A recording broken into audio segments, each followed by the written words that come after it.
जों सेवाइखौ एवग्रोनानै लानोसै जेबो होआ गाव गोजा ओरैनो एवनोसै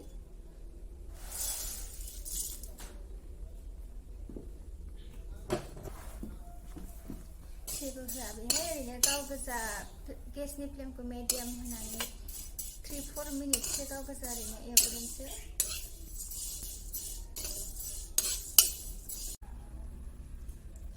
एबाराव गाइखेरखौ होसिगोन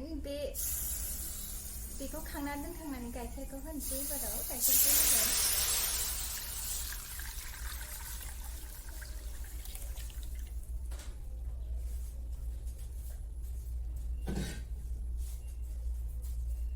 दानिया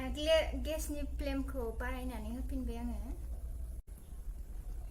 एसे गोबाव बिदिनो अरखौ खरा होनानै मोजाङै गोदौ होनोसै गाइखेरा मोजाङै गोदौबाय दानिया जों बाहाय सिनिखौ होनोसै गाइखेरनि केपासिटिखौ नायनानै होबाय सिनिखौ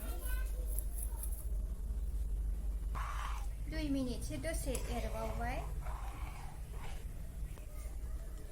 एबाराव जोङो सेवाइखौ होनोसै बे सेवाइखौ गाइखेराव लखबनोसै एरबाय सेवाइ होनानै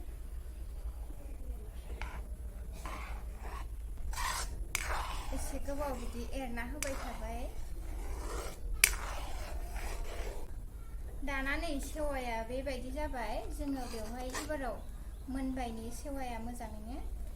दानिया जों बेवहाय किसमिस होनोसै नै एसे किसमिसनि उनाव नै बादाम होनोसै बादाम एसे होबाय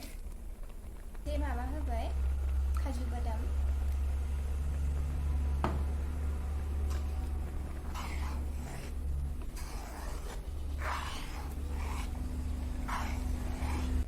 दानिया नै जोंना मोनबाय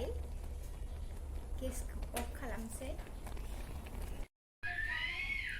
दाना नै सेवाइखौ गुसु जासान्दि बेबायदि जोङो मोनसे माबायाव गामलायाव हायनानै दोनबाय बेबायदि जाबाय